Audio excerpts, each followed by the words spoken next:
What's good, y'all?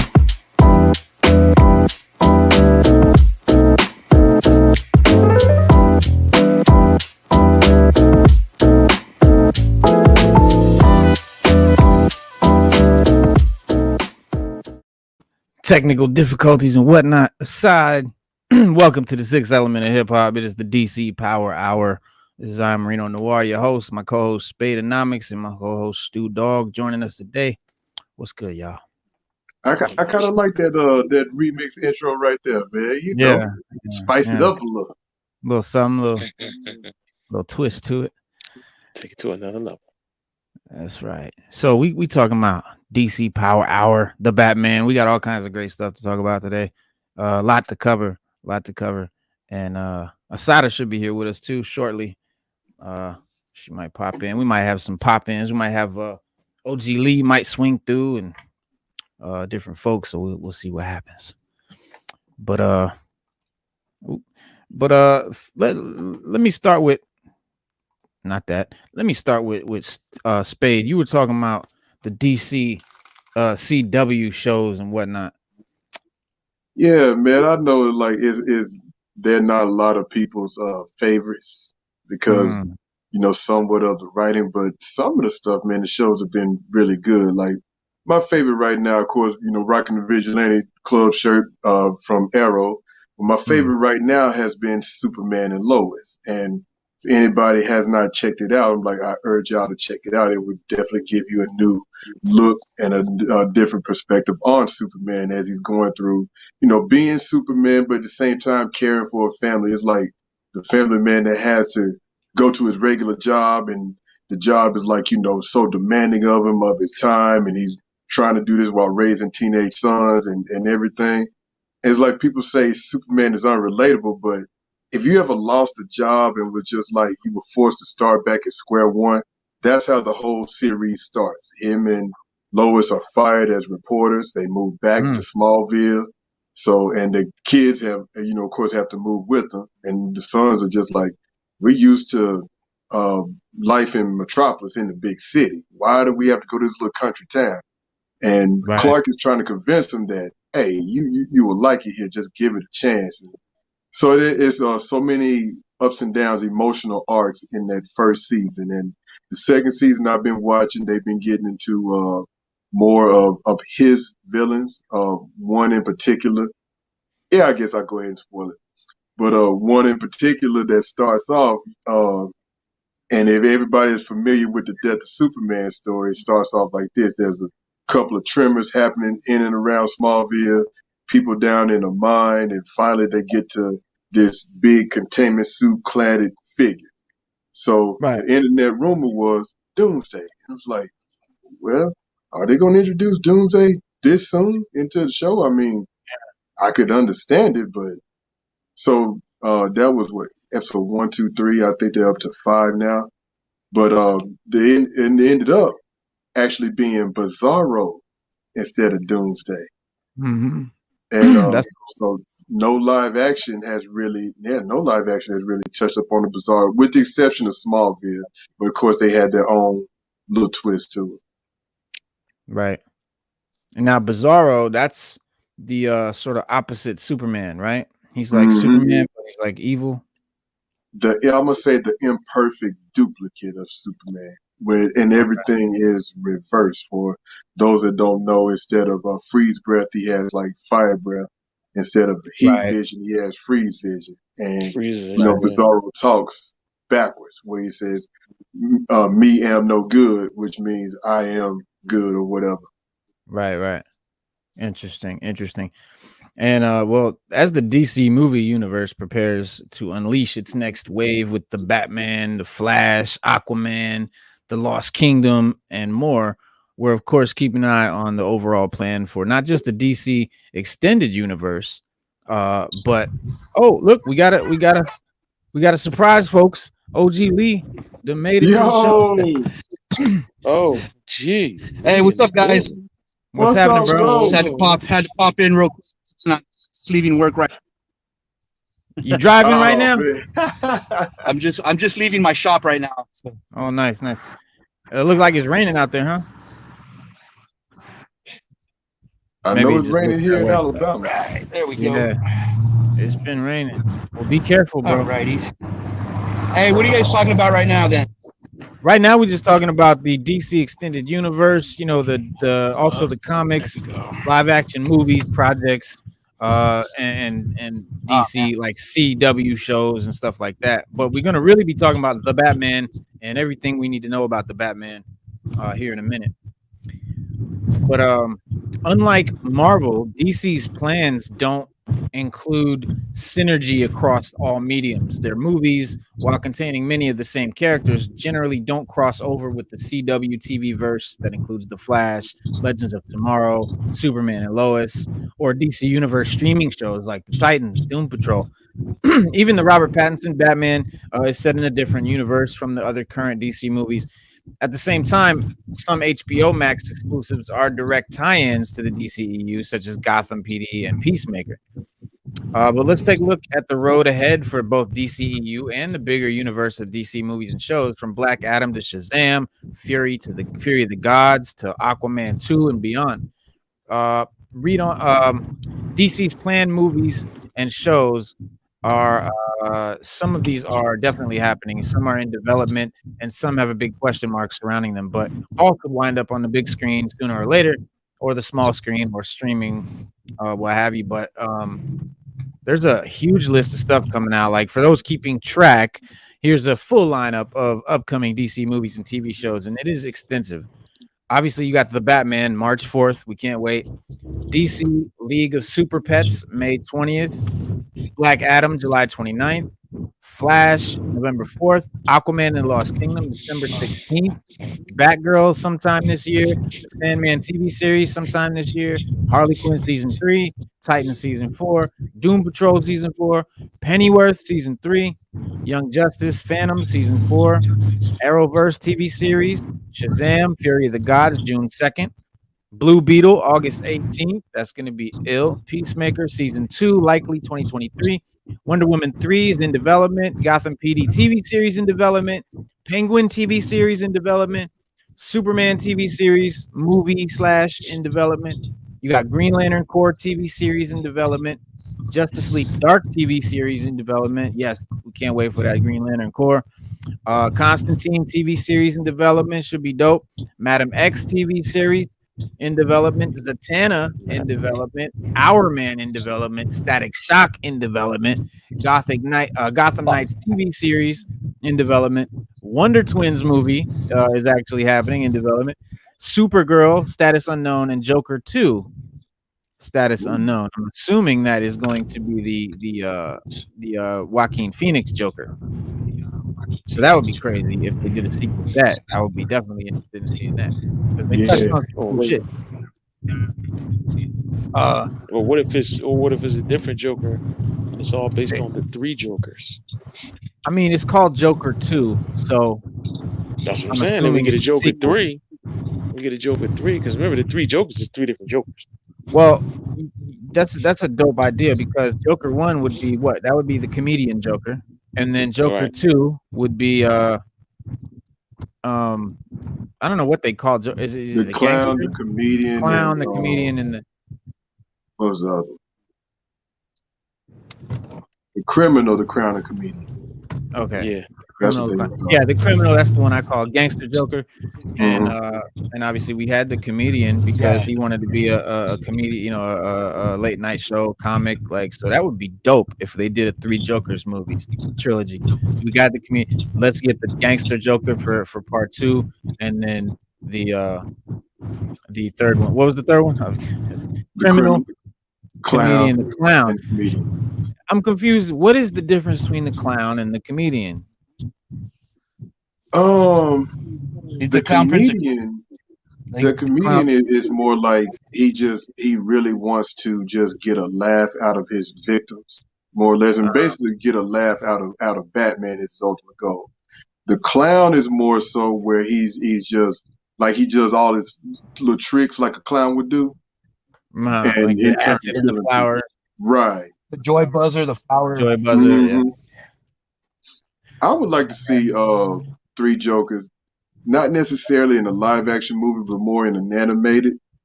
because I think they could get away with more in an animated feature than they could a live action. They'd be able to do a lot with that. Yeah.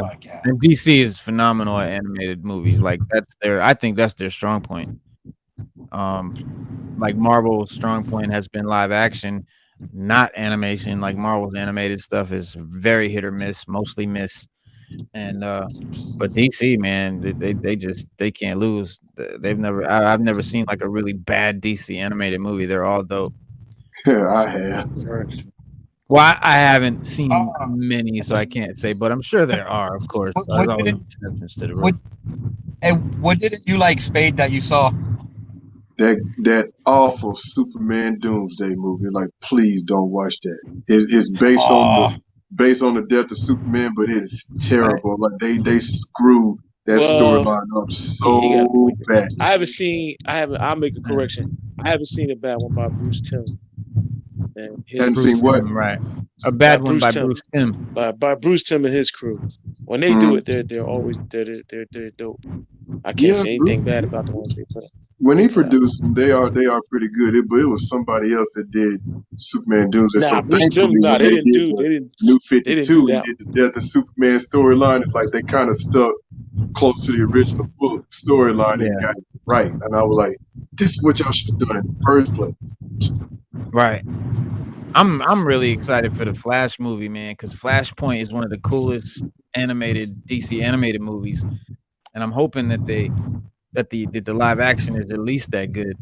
Because Flash has gone through a variety of directors and writers over the past few years, including Helmer's Seth Grahame-Smith and Rick Fumiyawa, and writers Phil Lord and Chris Miller. Most recently, John Francis Daly and Jonathan Goldstein, the team that worked on the Spider-Man Homecoming script, were involved as directors, but they too left the project. And then July 2019, Andy Muschietti and Christina Hodson came on as director and screenwriter, respectively. Ezra Miller still stars, while Maribel Verdú has been, you know what? Yeah, Billy Crudup originally signed on to play Barry Allen's dad, Henry, but has since dropped out due to scheduling conflicts.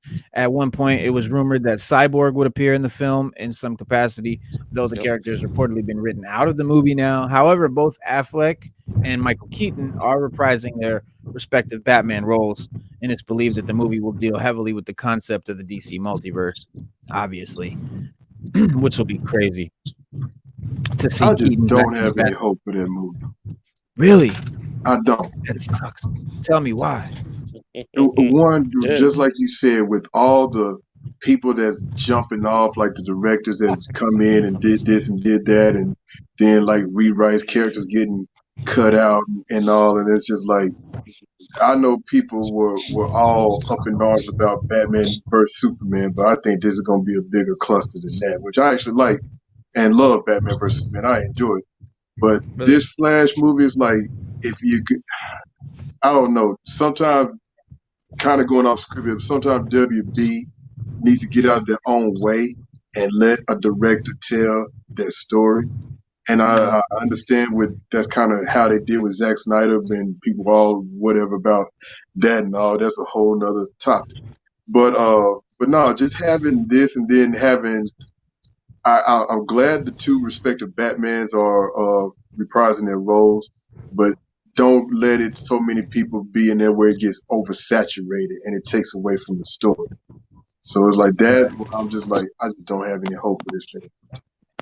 Yeah, I mean, that makes sense. I guess my hope is more just because I really love the Flashpoint, series, or not series, storyline. Oh, it's a great story. It was one of the best DC put out from in 2011. Like at that time, the past 10 years, man, it was a great story. But it's like, anything else, if they get a story, read, okay, well, let's do this and let's do this and let's do this. It's like, kind of stick close to your source material.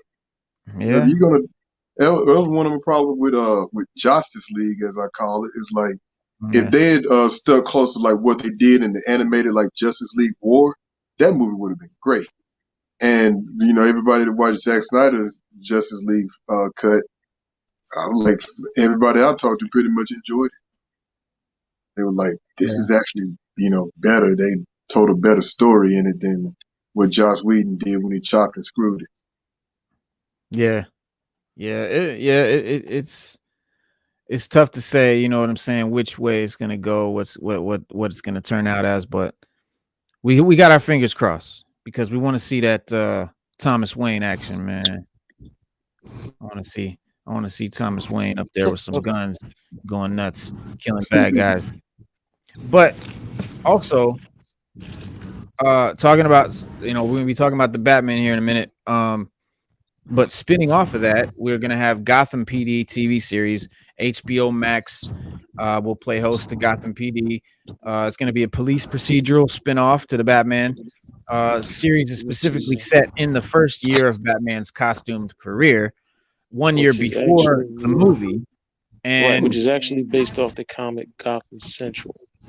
Right, and developing deeper into the corruption and conspiracies plaguing the city. And it's unclear if Robert Pattinson's Batman or Jeffrey Wright's Jim Gordon will appear in the series, but the Batman director Matt Reeves is producing the series.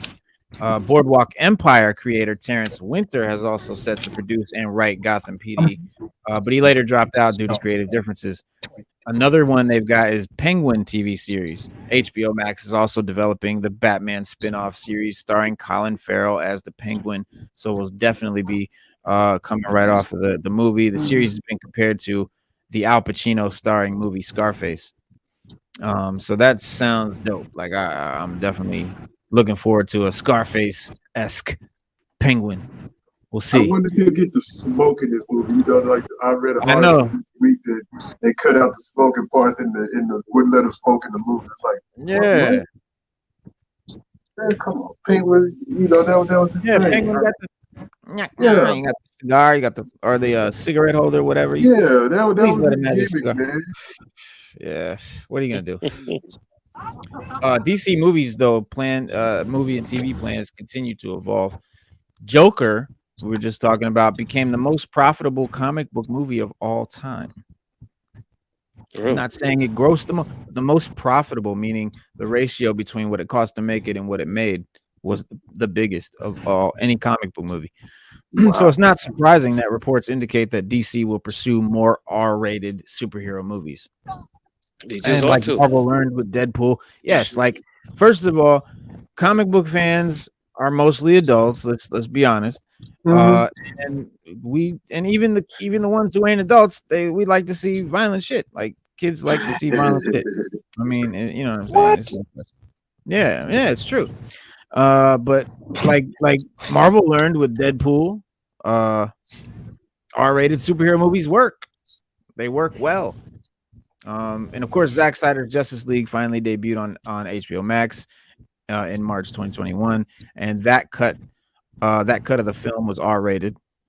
So it was dope.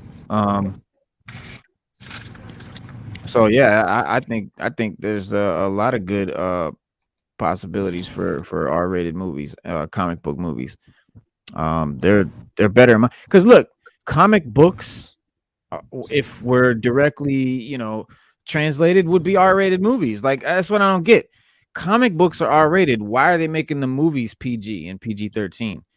The comic books are violent. The comic books cuss. They have blood and guts, and you know what I mean. Like, because everybody don't read. Everybody don't read, which is a travesty.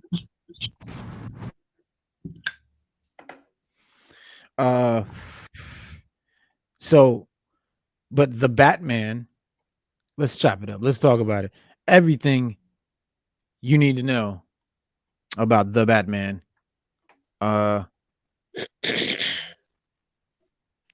Let's see. We've got everything we know about the Batman live action film from Warner Brothers. You got Matt Reeves directing. Robert Pattinson is a star, obviously. But the official synopsis is from Warner Brothers Pictures. Matt Reeves directed Batman, starring Robert Pattinson, the dual role of Gotham City's vigilante detective and his alter ego, reclusive billionaire Bruce Wayne. 2 years of stalking the streets as Batman, striking fear into the hearts of criminals, has led Bruce Wayne deep into the shadows of Gotham City. With only a few trusted allies, Alfred Pennyworth, Lieutenant James Gordon, To name a couple. Amongst the city's corrupt network of officials and high-profile figures, the lone vigilante has established himself as the sole embodiment of vengeance amongst his fellow citizens. When a killer targets Gotham's elite with a series of sadistic machinations, a trail of cryptic clues sends the world's greatest detective on an investigation into the underworld, where he encounters such characters as Selina Kyle, aka Catwoman, Oswald Cobblepot, aka the Penguin, Carmine Falcone, Edward Nashton, aka the Riddler, which I thought his name was Edward Nigma. I don't know what Edward Nashton, is that new for this movie? I think that's new for the movie. Okay, That's new for the movie. Yeah, it's always been Enigma. Yeah, that's what I thought. I mean, even I knew that. Asada in the building. What's good, girl? We up here talking about the Batman. Asada, what's up? And as the evidence, well, the new, I think later on it was changed to Nashton. Okay. I know it's always been Enigma or Nashton. It's either one. But when was it Nashton? When did they start calling it Nashton? It's always been Nashton from what I'm looking at on my DC from my DC encyclopedia. It's always been Nashton. It's either Nashton or Enigma. They've always used either one or the other since he was created. But we're more familiar with Enigma than Nashton. Sure, yeah, like sure. Everybody, like the comic book fans are more familiar with Enigma than Nashton. Yeah. Well, the Riddler debut, his real name, Edward Nigma. That's all. They don't say nothing about Nashton. Because it was originally Edward Nigma, Nigma, and then later it was Nygma, and then Nashton. So Nigma or Nashton. I'm thinking it didn't turn Nashton until this movie. I don't think it did turn Nashton until the movie because it's always, since his gimmick is being the Riddler, it was always he's an Enigma. Enigma. Right. And according to the DC encyclopedia, they don't even have Nashton in here.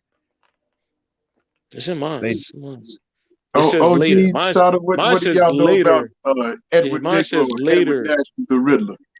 Yeah, mine says later Nigma with a different spelling or Nashton. Yeah, they must, like it says later. That must be referring to the movie, since the movie has put it as Nashton. But so back to the synopsis. As the evidence begins to lead closer to home and the scale of the perpetrators' plans become clear, the Batman must forge a new relationship, unmask the culprit, and bring justice to the abuse of power and corruption that has long plagued Gotham City. The Batman is going to be an edgy, action-packed thriller that depicts Batman in his early years struggling to balance rage with righteousness as he investigates a disturbing mystery that has terrorized Gotham. Robert Pattinson delivers a raw, intense portrayal of Batman as a disillusioned, desperate vigilante awakened by the realization that the anger consuming him makes him no better than the ruthless killer that he's hunting. From Warner Brothers Pictures comes the Batman. Director Matt Reeves is the helm, and Robert Pattinson is the cast is Zoe Kravitz, Robert Pattinson, Jeffrey Wright, Paul Dano. Well, I should tell you who these are. Okay, so Robert Pattinson obviously is Batman. Zoe Kravitz will be Catwoman. Jeffrey Wright will be Jim Gordon. Paul Dano, Edward Nashton, the Riddler. Colin Farrell, Oswald Cobblepot, the Penguin. Andy Serkis will be Alfred Pennyworth, which that's the guy that played Claw in the Marvel movie. He was also obviously Golem in Lord of the Rings, done a lot of stuff. John Turturro is going to be Carmine Falcone, which I think is going to be great. Peter Sarsgaard, District Attorney Gil Colson, and Jamie Lawson will be the mayoral candidate Bella Real.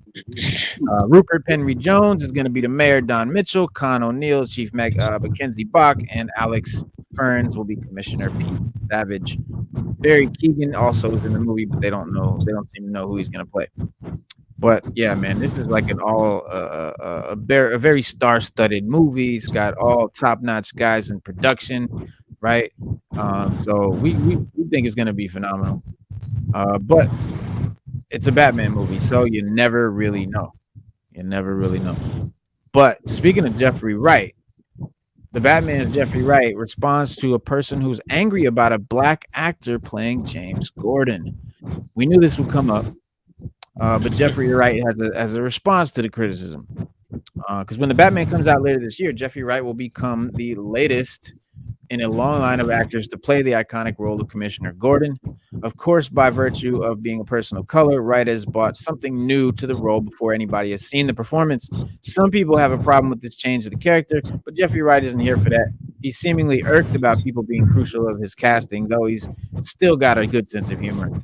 Somebody, the word fan probably isn't appropriate here, came out and asked Jeffrey Wright if the role of Commissioner Gordon was right for him, by virtue of the character traditionally being portrayed as a white guy. Wright responded publicly with no words, just a short video clip of Peter Sellers destroying a piano. I think the message is clear. But I think we can understand why Jeffrey Wright may want to go smash a piano after a comment like that. And it's surprising that the comment is so blunt, as most criticism of casting Jeffrey Wright in the Batman hasn't actually brought his race into it. But this, unfortunately, is the sort of thing that often circulates around the internet when a person of color is cast in a role that was historically white, despite the fact that in cases like the race of the character is irrelevant to the performance. Was Billy D. Williams not Two-Face? Well, he was Harvey. He was Harvey. He was I mean, Harvey he was Dent. He was Harvey Dent, right? He was going to be. So yeah, I don't remember people bitching about that back then either, man. For real, like me and my homeboy, when we went to go see Batman, and Billy D is Harvey Dent, like we thought that was cool. And Lando Calrissian's going to be Two-Face. Like we thought it was dope. Well, if you look in the comic, they've always drawn him as being. You never could really tell what he really was ethnically. Sort of like Kingpin. Like some people thought Kingpin was black, some people thought Kingpin was Spanish, but they knew he wasn't Caucasian. They knew that. But when they brought him out in the film in the first Daredevil movie, he was black. He was a black guy. So Clark Duncan. Yeah, it was like Clark Duncan. Yeah, but that wasn't too far fetched from the Kingpin character. But I never saw Harvey Dent. I always saw Harvey Dent as a white dude. They always made him white in the comics, right? Mm-hmm. Yeah, a little bit. But remember the Batman animated. Remember the animated series. What are you talking about? It was like an Elseworld story. Wait a minute. Remember in the animated series, he wasn't really white. He didn't really look white. Nah, he looked white. He was white. He was half purple. He white. Like he was Spanish. Like he was Spanish to me, or something like that. He didn't look like a white guy. Solid OG, what do y'all think? Y'all watched Batman animated series. What was Harvey did in that? Was he Spanish? Was he white? Was he part black? Honestly, man, specifically from the cartoon, bro, I always thought he was like Italian, like a mobster. That's what I was gonna say. I didn't think even he though was he was Italian. You know what I mean? Like, I didn't think he was white.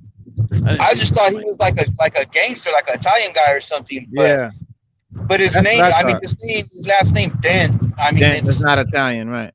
Well, Dent ain't Italian. No, I'll tell you that now. But Dent is also not Spanish. But we know James Gordon. We know James Gordon ain't never been black. He's never been a black guy. Never, ever.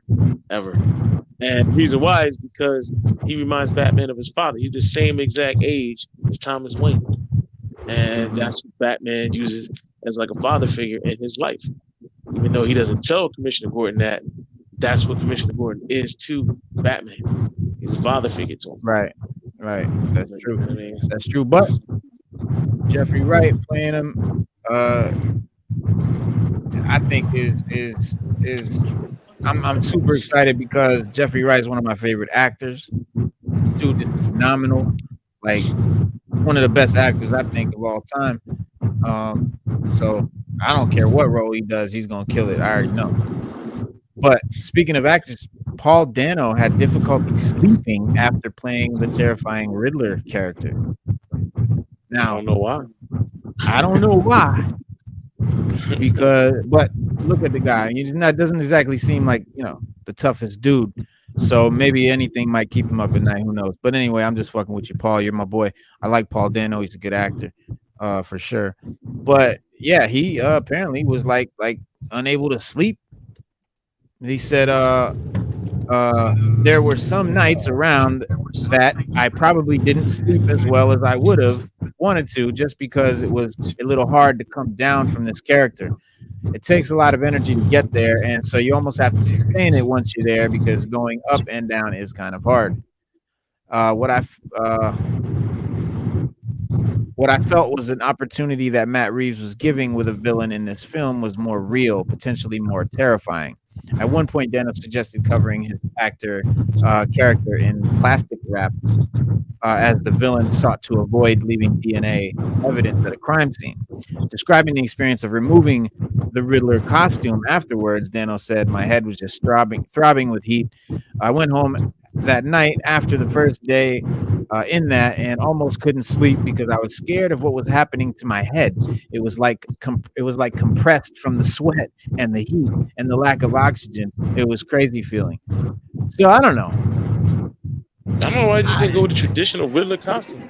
Like, Well, they but could it have gave him a doesn't seem dope like he was suit. scared. It didn't seem like he was couldn't sleep because he was scared or anything. It seemed like he was like scared of the character. He was more like the Scared of the costume. physical Yeah, shit the costume. of doing it. Yeah. Right. That's interesting. Sada, what were you gonna say? I was saying that's interesting that like it he was scared. Like I just don't I felt like, you know, the Riddler Let me as a turn your mic character, up. he's threatened. Oh, okay, I'm sorry. I'm kind of in public. No, it's But okay, so I was saying like I think it's strange like that the Riddler made him like that character made him scared because you know traditionally the Riddler isn't that threatening to where like um you know would keep him up at night or something like that. yeah, So that's interesting that it it took him is. there. And So yeah, because I'm I would excited be to see his portrayal. Technology said dude was white. Harvey Dent was white. Thank you. Harvey Dent is listen. Harvey Dent is whatever we want him to be. And in the White. DC universe, there are more than one Earth, and on each Earth, Yeah. everybody can be. No, yeah, that's we something know that. different. Yeah, that's For true. sure. But Billy D is my Dent. So, I like so him. Billy D Yes. played Dent. He was black. James Gordon's black in this movie. He's white Yeah. in the cartoons. So live with it, people. That's what we got. That's real. Yes. You know what I'm saying? Live with it. That's what we got. I don't. That's what we got. But if we get on to Yeah. something more important in my DC encyclopedia, the Riddler made an appearance in Batman Volume 2, number 21, the opening book of the Zero Year arc, where his surname is changed from Edward Nigma, Nigma, to Nashton or Nygma. The And that's Riddler in what? later That's so appears. interesting. The Riddler Yeah. later appears in both the second and third chapters of the Zero Year storyline. So that's Batman Volume Wow. 2, number 21, which is also the Cook's pick of the Pick week. of the week. All right. Well, there you go. And yeah, look at this Wow. this mask, right? It looks like plastic tape or something around his head. That would Yeah, be that's that just would why just go with classic Riddler mask, derby hat, well, suit, yeah. I mean, question marks. this I movie mean is not that's this movie sort of like his nothing it trademark. wouldn't make sense. You imagine how weird he would look in this movie's motif if he walked out with like a derby and like a purple mask and like a skin tight suit with question marks on it. I mean, It like, would all right, be you could kind of have put weird. one of those. You could have put one of those jungle fisherman hats on him, and that scene Yeah. with the question marks on it, with the question marks. I mean, come A on, you could fly have made him bucket look hat, urban, right? You could have Kango. made him look urban. Yeah, you could have made him look urban, man. You could have put the jungle hat on him. You could have put the jungle Yeah. hat on him with the. I mean, it's just the Riddler. That's how his motif is the question mark, man. That's his tree. His claim to fame is the question mark. It's on all his gear. It's on everything. Like Peacemaker with the dove symbol. It's the same thing with Yeah. Riddler. Question OG, mark. So you gonna that's say something? No, yeah, I'm gonna start cutting out right now because I'm by the dairies and shit. So, Okay. like, I'm gonna tap out I got real quick for I a gotta minute mute your mic anyway because of the wind. All I right. just wanted to pop in, say hi, and everything. That's what's up, bro. Thank you for coming through. Pop back in when you get home if you want to. All right. Yeah, it was kind of noisy. I was gonna have to mute him anyway. But yeah, man, listen, like Sada, this where are movie- you? In Gotham yourself? I was gonna say she looked Yeah, like she yeah. in New I was York, gonna say you look like you in Gotham. Yeah. Manhattan. Shoot, I'm in the streets of DC, so I'm in Oh, okay. DC, so maybe Okay, all right. might as well. Listen, Close pick enough, us up right? some Mumbai sauce. I'm down I there. got you. I got Got the mobile. Yeah, get the Mumbai sauce. We need some of that. Yeah, the Riddler. I don't understand in this. I mean, I can't wait to see it because I do really want to see this depiction of Riddler. And Yeah. for the first time, we'll get somebody other than the Joker in the movie. We'll get Riddler and Penguin. Um, Catwoman. I don't know why Catwoman. Normally when they add a third villain, it's just normally not that great. So it's just better when they do just two or one for that matter. So we'll see Really, how I this like works when they out. do it. I like when we get a bunch of villains in there. It's never But worked out. she's It's not just never not worked gonna be out. technically a villain in A this villain, right? She's an movie. Oh, yeah, that's yeah. true. It should She's play more more like like an an anti-hero. anti-hero slash ally, and I guess kind of playing up on the history as a love interest for Right. Right. That'll be cool. That'll be cool too. Because there's Batman and Catwoman comic book out right now. That's dope. him. It is. It is very popular too. But we'll see because I'm very when Batman came out, Batman Returns, they kept that movie under wraps, and nobody knew that Danny Nothing. DeVito was gonna be Riddler. I mean, not Riddler. Penguin. Penguin. We just were like, yeah, like, and then we're like, is that Danny DeVito? Like, when we Yeah, were that was watching it, we dope. was like, yeah, that was I dope the way they remember did that. I remember when the first Batman, I remember hearing that, like, all this rumor that they were like, yeah, Danny DeVito's gonna be the Penguin, and Michelle Pfeiffer gonna be Catwoman, and like naming all these characters, and I was like, yeah, right, that shit ain't gonna happen. And sure enough, they every one of them was in there, every one of them. But this one, I'm digging where they're going with this because you see Hush, right? And the tie-in book for the Batman reveals a new origin story for Paul Dano's live-action Riddler, one that suggests he's also playing Hush. The new revelations regarding the Riddler's Batman origin story fuel theories that Paul Dano is actually playing a big screen version of Hush. Robert Pattinson's Bruce Wayne will face a curated selection of rogues in this movie debut. But despite the presence of veteran crooks Penguin and Carmine Falcone, Riddler is clearly filling the main antagonist position. Played by Paul Dano, Riddler, real name Edward Nashton, is on a crusade to bring down Gotham's corrupt elite, one high-profile corpse at a time. Riddler takes special interest in Bruce Wayne, leaving a series of cryptic messages that Gotham's billionaire vigilante will feverishly attempt to decode. And there's little doubt that Paul Dano is playing Riddler. Well, we know that. The green outfit is adorned with question marks, which, he leaves puzzling clues at the crime scene, and Pattinson refers to Riddler by name in the Batman's trailer footage. Nevertheless, DC fans have pointed out several curious parallels to Hush, a villain created by Jeff Lieb and Jim Lee in 2003. Nashton's face mask is essentially a green version of Hush's famous bandages, and Paul Dano's character, notably more direct in his violence than typical depictions of Emerald Enigma, an approach Hush would approve of. Fresh details about the Riddler's The Batman origin story might have just cemented the movie's Hush connection. Before the Batman is a prequel tie-in novel to Reeves' DC movie and reveals Edward Nashton knew Bruce Wayne during the high school years. This element of Riddler's origin isn't guaranteed to carry over into live action, but would certainly explain why Nashton knows so much about the Wayne family. Paul Dano, let me get this off the screen here. Paul Dano's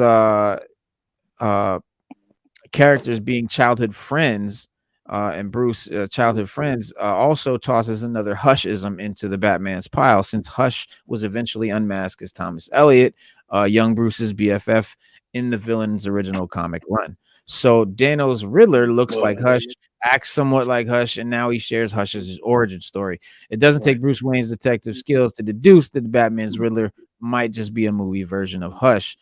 Adding even more weight to the theory, Riddler and Hush's DC comic history is deeply interwoven. While Thomas Elliot began a campaign of terror against Batman, Riddler served as his partner in crime, forming a deadly duo that almost brought the Dark Knight down. Though Riddler actually never was Hush, In the comics, at least, his considerable intellect allowed Elliot to finally have revenge following the long-standing grudge against the Wayne family.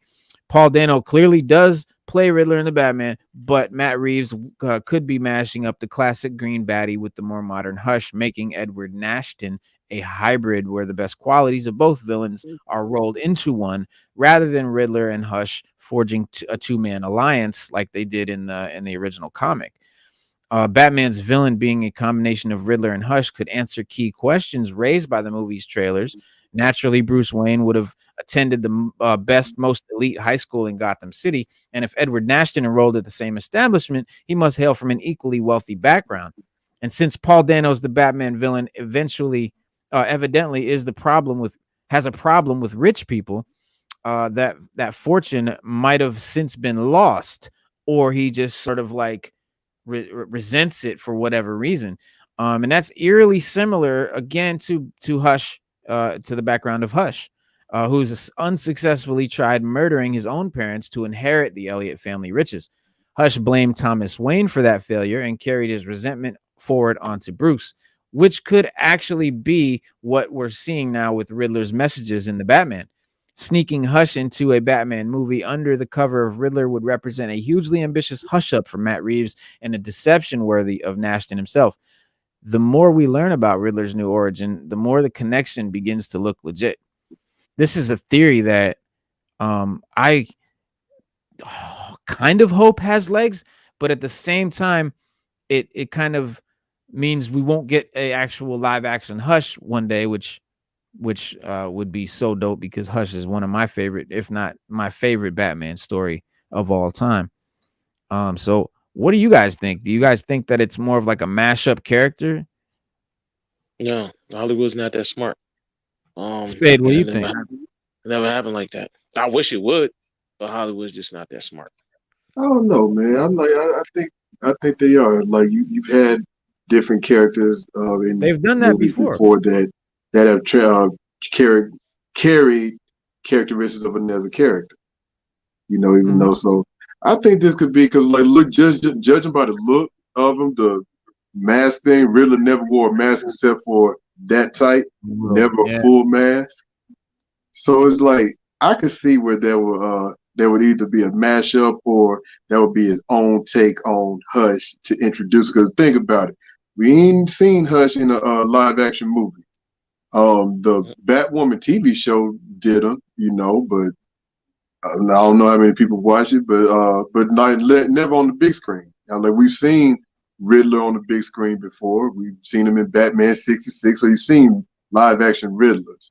I'm like, this could be something where it's like very few shocks, or as we say it in wrestling, work the crowd, meaning the crowd is expecting one thing, and then boom, you give them another one, something that they didn't know they wanted, but they wanted. Well, not just comic movies, but like anytime they adapt a book or comic whatever into a movie, they often combine characters and like they'll mash up aspects of 2 or 3 characters into one. Stu, what did you mean by Hollywood's not that smart? Because clearly Hollywood does that a lot. Well, like they mash up characters all the time. Yeah, but all right, you had too many people with too many different ideas, and it doesn't work, and that's the problem. Like the Flash movie, let's take that for instance. Back when I first heard that movie was coming out was like 2015, I think it was, and they said it was coming out like now 2022, 2020, and I was like, damn, that's a while away. That's like 7-8 years. And so now we went through how many directors, how many writers, how many, because they got too many ideas. Instead of them just sticking with the source material and then coming in with one idea and running with it, a director will come in, he'll say, all right, let's do this, that, and the other. He'll have his direction. And that's why they call directors, because they have their direction. Then another director get involved and say, well, I want to do this. Or a producer will say, we want to go this way. And the director say, well, I don't want to do that. Find another director. They'll find another director, and it'll just keep going. So when you try to mash those ideas together, it never works. Star Wars, perfect example. They weren't supposed to kill Snoke until the 3rd movie. But the director of the 2nd movie, who didn't direct the 1st movie, thought that it was much more feasible to kill Snoke in the 2nd movie and ruined the whole thing. and Right. everybody hates those movies because of that. So that's why I said Hollywood's not that smart. They never stick with one direction. They never stick with one thing. And when it comes to superhero movies, they always get it wrong until they hire somebody who can just take it. Like James Gunn just took Suicide Squad in one direction. He took Guardians of the Galaxy in one direction. That was it. Didn't change anything. Went in all the lore, added everything that was supposed to be added, gave it to you the best way he could give it to you without going too deep and being too nerdy. And it was great. Guardians of the Galaxy is probably Marvel's best property that came out to date. Yeah. Yeah, Suicide that's true. Squad is probably DC's But best property that came out to date, besides Shazam. but when That's you the say best it never comic book movie I've works, seen. when you say it never works, though, you know, and I can't think of any exact examples, but I read a lot of books that they make movies out of. Like I specifically look for books that they made movies out of just to be able to watch the movie and read the book too, and you know, see the Right. differences. But it they always mash characters up to you know, to consolidate, like, because they have to fit, you know, a 12-hour book into a 2-hour movie, so they'll Mhm. often combine locations, characters and stuff like that into one character or one location just to help the movie, you know, make sense, but also, you know, condense it. Move along. Right. But I think them doing that, I don't think it's like I don't think it's like they're gonna be like, this is real, he's gonna be Hush, and like it's gonna, I don't think they'll ever mention it. I just think that they're probably using some of the stuff that Hush did and some of Hush's aspects for They this have new Riddler. characteristics of Hush. Right. I mean, I can see why, because when you think about the Riddler, the only thing we have is that silly incantation that Jim Carrey gave us in the last Yeah. Batman movie on the Yeah. live screen. And then you have the one that was on the 66 Batman. I Mhm. mean, that was more believable. It was more Riddler like, and he had the real methodical laugh. No matter what he did, or he just laugh. So Mhm. you don't have, I think on this one, they just want to give you a serious version of the Riddler, more like a more serial killer, take me Yeah. serious, I'm not a joke, and a unitard type Riddler. Right. So the look of Hush is the best thing they could come up with that people will like. Because people like that. When you think about it, people like that long trench coat, dark, mysterious figure, Oh, got his hell face yeah. covered up with something. Like, you gotta think about it. People like that, man. They love it. So that's what I think that we got with Riddler. It's just a more, you can take me serious as Riddler type character, and Right. we'll take with the way Hush looks, and we'll put that on Riddler, Yeah. and that'll be the new Riddler look. You know, That's what I like right mean. there, Like you they'll can be taking some right cool aspects of Hush and making it, you know, making Riddler his look. more They're just cool and taking the more look of Hush modern. and putting it on Riddler, right? Not But as just the far as look the though, some Riddler, of his background is the same. Some of his, you know what I I mean? Like mean, they're gonna, some of his background, some of his personality traits and stuff like that. And then it's to make now him that's more why of I a say modern. it would kill it, because the Riddler's the Riddler. The Riddler's a very complex character. But they're He making him is. a modern version. This is a modern, updated, the Batman, Matt Reeves, you know, There's nothing Have Batman. y'all modernized ever about seen the Batman cartoon from the mid 2000s? which one? The Batman? Yeah, from the mid 2000s. So I don't know what I'm talking about. If you Yeah, look I know at what the you mean. Riddler, watch the Riddler in that version, he is more Mhm. serious. They grew his hair out. He Mm, doesn't Oh yeah, not like oh blah blah. Like he's more calculating. He's more methodical. but that's he's the much Riddler. more dangerous, much more of a threat From than reading the what he comics was that in the I previous versions or even the comics. right. right now, Sada, from reading the comics, that's the Riddler I know. That's yeah. real, because Riddler's a genius. He's a criminal. Sada, He's a can you criminal do me a genius. favor? Mute, Yeah. mute, mute your mic unless you want to say something, because there's a lot of background noise because you're outside. Gotcha. All right. Yeah, Yeah, that's much that's the better. Riddler I know. And you, I Right. mean, you're right, Spade. I give you 100% on that. But he's just Riddler has always been. Riddler is an ego driven narcissist. And Yeah, I don't care how that you is spin that it. is true. I don't care how you right. I don't care Mhm. how you spin it. I don't care what you say. I don't care who your mama know. That's Riddler in a nutshell. That But is very true. Yeah, you are 100%. I would agree with you 100% on that. right, He is egotistical and a narcissist. yes, and that's really in a nutshell. Now, how you portray that is whatever but you cannot negate the fact that that's what he is. Mhm. So And I you can think portray it any way you want, but that's just what Riddler is. All of Batman's characters have some type of character flaw, which is the reason why they never succeed at their crimes. Like Riddler is so full of himself, that's why he always never beats Batman. He comes out with these complex riddles, and Batman guesses them all. But his whole total goal is to prove that he's the smartest of the smart. Period. Point blank. Sort of like, yeah, sort that's of like true. Donald, sort of like Donald Trump, but without the hair. Yeah, without the orange skin. Yeah, without the orange skin. Same thing. He just wants to be really. Edward Nygma just wants to be the smartest of the smart, and that's how he proves it by his riddles and his jokes. He calls everybody dumb all the time. If you ever read the comics, he calls them dumb. You're beneath me. Mhm. You're not. You don't Yeah, have the intellect to match my wit, Mhm. right, which is true. right. Well, there's a lot that we don't know about this movie still, but there's a lot that a lot of people might not know about the movie and about the characters and the actors and stuff around it. But for one, you've got, in fact, there's 10 things you might not know. Bruce Wayne was Bruce Wayne was partially inspired by Kurt Cobain.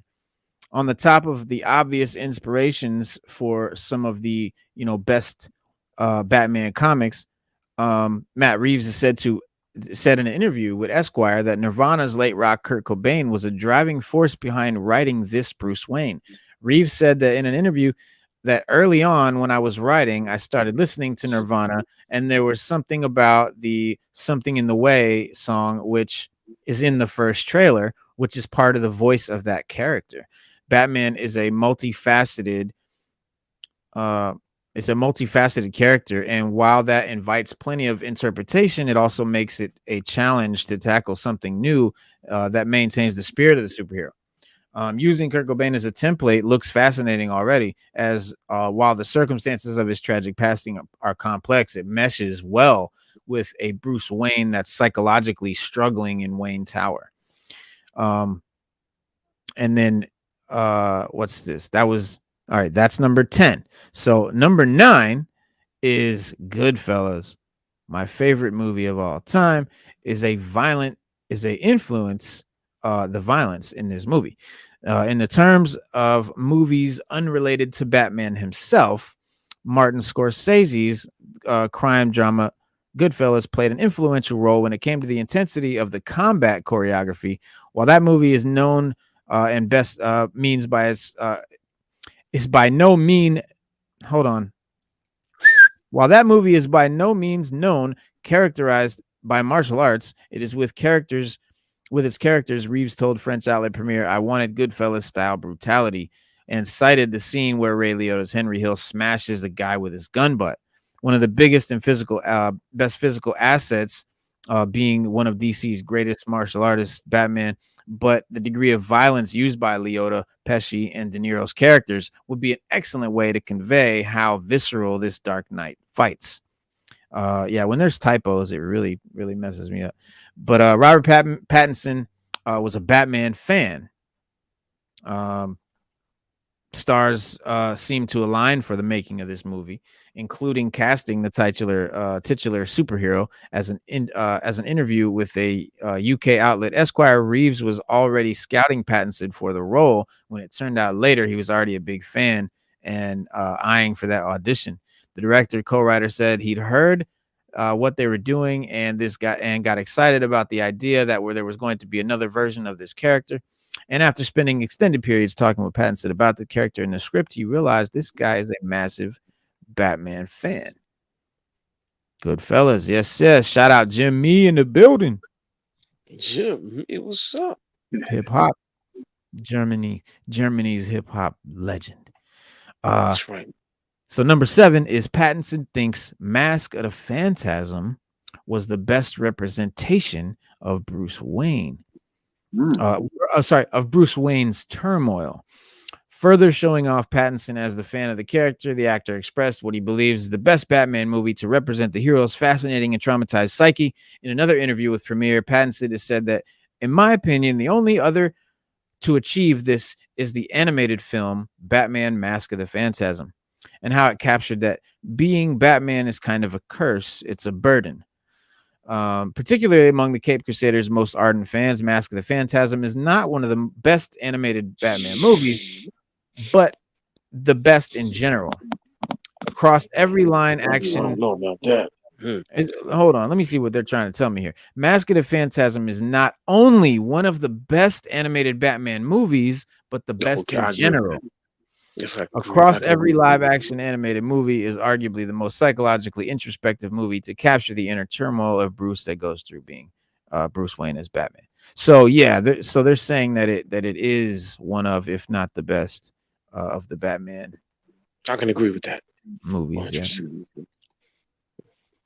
Okay, that was 7. So number 6, it initially took 4 hours to get Colin Farrell's makeup done, which is so. It's cool, but like, why did they? I don't know. This is Colin Farrell. I mean, they could have picked that guy that who's that guy that one, you know, the one Jewish actor. He's in Larry David. He's in Curb Your Enthusiasm. Been in a couple scenes. Bro, looks just like this. He's been in a couple other shows. Man, I can't think of his name right now. But if you're watching this and you know what I'm talking about, you know what I'm talking about. They could have just cast.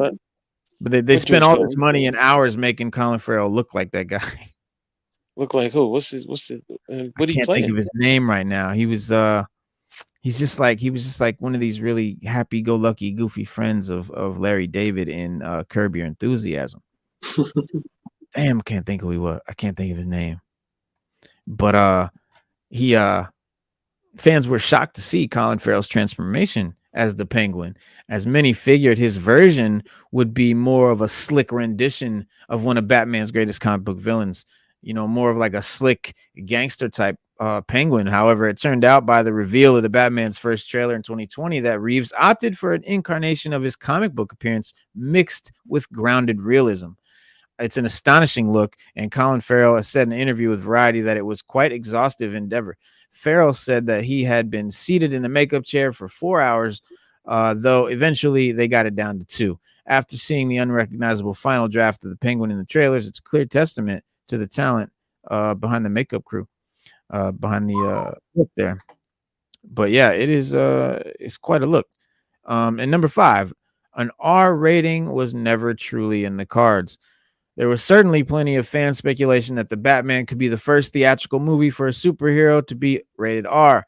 The first trailer for the superhero to be rated R. The first trailer especially gave off an even grimmer atmosphere than Christopher Nolan's revered the Dark Knight trilogy, namely with the taste of that aforementioned visceral violence.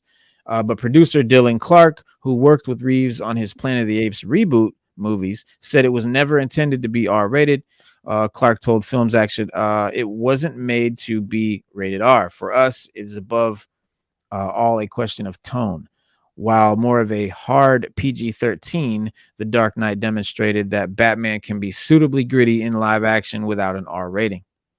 And I guess it can. You can have the violence if you don't show a lot of blood, or you can cuss if you don't say too many certain words. You know what I mean? Like they can keep it PG-13 and it could still be as gritty and you know, sort of like I said earlier, Hollywood's not that smart.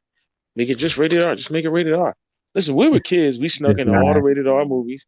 We snuck in all the rated R, and we saw them all. Can't say there's nobody in this panel right now didn't say they didn't see Purple Rain. Nobody can say they didn't see Porky's, Revenge of the Nerds. Nobody here can't say they didn't see it. So yeah, we all snuck kids into gonna find Kids gonna find a way to see it. They're gonna see it. If their parents say they can see it, they can see it. I mean, it's just what it is.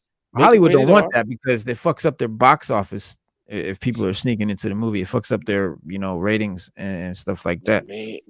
I mean, these all the movies I named are still classics, and we snuck into all of those. Oh yeah, but they're not gonna make a movie with the intention of kids sneaking into it. not with the intention, but my point is this: kids are gonna find a way. Like Jeff That's Goldblum true. said in Jurassic Park, life finds a way. Kids Yeah, find a way. life They're finds a gonna way. find a way to do it. Yeah. So what difference does it make? Why do we Yeah, have to there was break our other. necks to make this Deadpool movie was rated R. Wasn't Deadpool rated PG-13? Yeah, R? Yeah, Blade was Deadpool was rated rated R. R. Yeah, Blade was Blade was rated rated R. R. Blade was good. Blade was Yeah, rated R. It was the yeah, bomb. I mean, and absolutely. everybody saw Rated R Blade. superhero movies work. They work and they work well. We love them, and they should not be scared of doing it. They really think it's gonna hurt. Like, first of all, this movie isn't gonna draw little kids anyway. It's not that kind of movie. You know what I mean? Right. It's not comic-y. It's not, you know what I mean? It's very realistic. It's gritty. It's not going to be for kids anyway, so they might as well have went rated R. I think it was silly of them to do that, but Hollywood's not that smart. The Batman number 4, Good Time, was largely what convinced Reeves to cast Pattinson. It's a movie as Reeves being sold on Pattinson, and the latter was also vying for an audition without being aware of each other. The director namely cited Good Time as the movie that cemented him as Batman. The Safdie brothers drama has Pattinson in the leading role as one of the vilest characters audience will see, and that is exactly what proved to Reeves of the actor's range. Is the same Esquire interview the director said after watching it, I thought, okay, he's got an inner kind of rage that connects with this character and as a dangerousness, and I can feel that desperation. Good Times, Connie Nikas, and Batman couldn't be any more different, but the former's layer of mental instability will help drive this Dark Knight portrayal. So, and that's a dope movie. If you guys haven't seen Good Time, it's crazy. Because we all know Pattinson, right? This was Twilight, right? This was the guy from Twilight. He was Yes, he was. but then he started doing more serious stuff, and He was in Harry Potter. He was in Harry Potter. Yeah. He was in Tenet. He was in Tenet. Yeah. He started doing more serious, more action, more different, stuff that, He held his wand like a gun. guys would watch, In Harry right? Potter. Yeah. But guys would watch. So he's earning his keep as a guy's actor. And what are you gonna? It's Batman, so he better be ready. Doesn't look very masculine right here, but I digress. This is number 3. Scorsese's Taxi Driver also helped mold Bruce's personality. Kurt Cobain is looking to be an apt fit for Pattinson's take, but Reeves noted in the Esquire piece that another Scorsese classic played a direct role. He pointed out that in a year 1 panel, he looked like he dressed in what I thought looked like an image out of Taxi Driver. Robert De Niro's Travis Bickle in Taxi Driver is a dangerously unstable character dealing with PTSD, and his wardrobe often reflecting his erratic and ragged nature. Meanwhile, Bruce Wayne in the Batman more often than not looks to be of a similar mindset. He's looking kind of unhinged. Yeah, because look at the when we first saw pictures of the bat suit, we thought that the bat symbol on his chest, we thought it was a gun. It's actually a survival knife. It's actually a survival knife. That's where he keeps it. He keeps it in the bat symbol.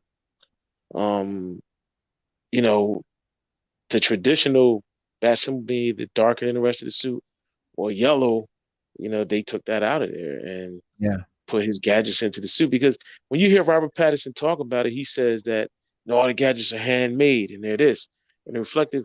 But what a lot of people don't understand is that in the early years of Batman, he did it all himself. Yeah. He actually made all the gadgets. He made the Batmobile.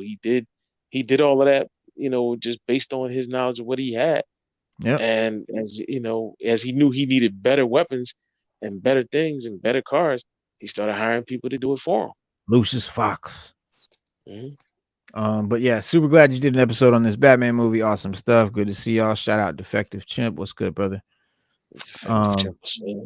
Yeah. Now, number 2, Matt Reeves and Frank Miller were on the same wavelength with Taxi Driver.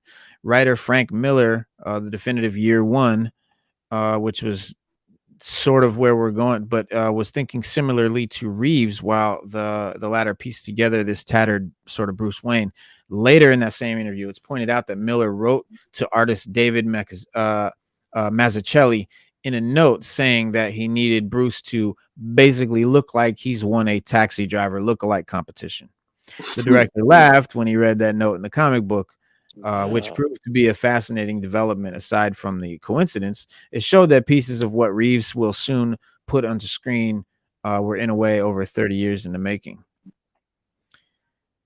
And the number one most least known tidbit is Pattinson auditioned in the Val Kilmer Batsuit. Though the director was already convinced of Pattinson's talents at this point, he still needed him to come in for an audition. In the Esquire interview, Reeves revealed that the actor auditioned for the Batman wearing Val Kilmer's suit from Batman Forever. While he shined in the screen test, Reeves admitted, as he started acting, he started beating up the cowl, and the cowl started to sag on his face. It sounded like a heavy burden to carry while trying to convey this moodily reclusive adaptation of The Dark Knight. But the taste of this version fans have seen through trailers look convincing. Matt Reeves is certainly convinced.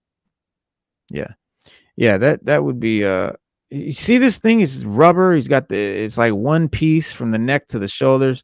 Remember, he's got to look around like this. Right. He couldn't turn his neck. Yeah. Yep. I remember seeing that like in the first 89, like in the even in the Michael Keaton Batman, he went, and I was like, damn, that shit. The same thing. He had to turn his whole body just to look. He couldn't never just turn his neck. Right. Which you remember that's Nolan made right. Remember he was like, I can't turn my head. Remember Lucius make him a better mask. Yeah. He could just turn his head around. Right? Yeah, he even said it in the thing. Yeah. Yeah, that wasn't. I thought that was the one with the nipples, but I guess that's the Clooney. That's suit. the Schumacher. Schumacher put the nipples on the suit. Schumacher had the one with the nipples, I think. Yeah, he did Batman and Robin, but he did them last two after Tim Burton. Both of them last two. Yes, he did. Right. And he had nipples on both suits. Yes, yeah, but no nipples on this one. Thank no nipples. We just can't understand why he put nipples on the bat suit. Yeah, no nipples here. Nobody can understand that. Nobody can understand why he did that. No nipples. What relevance? You don't know why he did it? Was it a gadget in those nipples or something like that? Did it spring? Why did he do it? Man, it was expressing his sexual preference. Aha, yes. That's why it was bat nipples on the suit. And if you watch the movie, you see every time that like George Clooney or Val Kilmer, when they get in costume, certain parts of their anatomy are zoomed in on. Wow. Man, I didn't notice that. I was like, that's okay. Yeah, he's just letting us know where he stands. Yep. Yeah. Well, Colin Farrell defends the late Joel Schumacher's Batman films and their reception that hurt him. Colin Farrell was coming up in the industry as a young Irish talent. He collaborated on two projects with the late Joel Schumacher: 2000's Tigerland, which got Farrell a critical recognition, and the claustrophobic Phone Booth in 2002. At that time, Schumacher was attempting to repair his reputation as a director, having taken a beating for helming 1995's Batman Forever and 1997's Batman and Robin. Given the chance to interview Farrell for his work in Matt Reeves' The Batman, we asked the actor if Schumacher shared any war stories from his time with the Bat franchise, and he opened up by saying, "That hurt him. I know his Batman films and how they were received really hurt him, because the only thing Joel, honest to God, only went out to do was to entertain people. There's actually an apology. I think you can find it on YouTube that he makes. And it's really almost upsetting for me to see, because I care about the man so much, and he's such a wonderful man." And he was apologizing to the fandom because Joel knew how important the character was and is, just in the same way that Matt does. But he just went down a route that people weren't too happy with. The route was a more colorful, campy, route. Probably one more akin to the 1960s Adam West led Batman TV show and like some of the comics during that time, where Batman was a campy title. It was a campy franchise, in the 60s and early days. I mean, he had a blue suit on, he had Robin, they ran around. I mean, it was not dark. Batman was not dark. Like, we all know when Batman first came out, he carried a gun and killed bad guys. Like, he was a dark, the not killing thing came later. But yeah, for decades it was more of a fun thing until Frank Miller and those guys in the 80s gave him a black costume and just made it and started making it darker. But it was more to that, I think, propped up by cheeky puns and over the top villains played by A-list actors. Really, Tommy Lee Jones's Two-Face was absurd. Jim Carrey. But Joel Schumacher, in his own way, was building off the gothic take that Tim Burton brought to the franchise in his two films. But I think he missed what Tim Burton was doing, and he took the cartoony aspect of it and didn't really realize where Tim was going, how Tim Burton was on a darker, it was whimsical but dark. But he also admitted in interviews that he relented to the studio's pressure to make movies that appealed to kids and sold a lot of toys. And that's why we got the Schumacher Batman. That's why it really wasn't like Schumacher's fault. To blame him is kind of not fair. And this is unnecessary. Is Batman and Robin any good? No. Just ask George Clooney, who rips his performance in that movie every chance he gets. But it did mold. It fit the mold of what a superhero movie was. What they were chasing at that time, to sell toys and stuff. Yes, Christopher Nolan hadn't made every comic book adaptation gritty and realistic yet. He hadn't started that trend. Back then. And in fact, Batman Begins was a direct answer to Batman and Robin. So you can argue that we don't get Nolan's trilogy if not for Schumacher. So it's touching to listen to Colin Farrell talk about his close friend and former director Joel Schumacher, who died in 2020. And the actor is mesmerizing in The Batman, which reaches theaters on March 4th, and we can't wait. But yeah, it's kind of sad, man. I don't know. I kind of feel bad for the dude now, like knowing all that, looking at it that way. Because I was one of the ones that was mad at him too, like hated him for doing that. Like, damn you. But it's kind of sucks. Yeah. But like I said before, Hollywood's not that smart. They just Right. don't. They just gotta go in one direction. Like, we get it. Okay, when we read the comic books, that's what we got. But when you bring a movie to the big screen, people want the best adaptation you can get. So they don't want to see. People don't want to see the '60s versions of Batman and Robin because it ain't the '60s no more. People don't want to see '70s versions of Batman. It ain't '70s no more. And that's even the comic book writers, right? Even the comic book writers are writing different stories. Like Batman and Robin in the comics are different now than they were in the '60s, '70s, and '80s. So make your Batman movie fit that criteria. I mean, one thing I can say about Ant-Man and the Wasp, the Marvel writers brag, and I take my hat off to them. That they we don't want to go too far into Marvel, but no, we're not gonna go Marvel far. But we just give an example how the writers at Marvel wrote the story for Ant-Man and Wasp, the second movie. I mean, Scott Lang, the whole 9 yards. They wrote all that, and then Hollywood just took it and turned it into a screenplay. And went with that story. That story was taken from a story that Marvel writers came. So why can't you just go to DC and say, "Hey, look, I need a story for a Batman movie." Pick a comic, man. Go to the comics. And that's right. You can go to comic. Right. You can do anything you want, but they keep choosing to go with these directors. The directors go in their own direction, and then they take put their spin on Batman. Everybody wants to put their spin on Batman for some reason. I have no idea what because it's Batman, right? It's like, here we go, another Batman movie. So I got to do it different. I got to be different. I got to make it different. So, and I get it. But speaking of give us Tim Burton, I can't wait though to see Nicholson and Keaton back, right, as the Joker and Batman. If Jack Nicholson's Joker ever returned to the DCEU, it could follow the story of the Forgotten Comics sequel to Tim Burton's Batman in '89. Because that is going pretty well. The comic book Batman '89.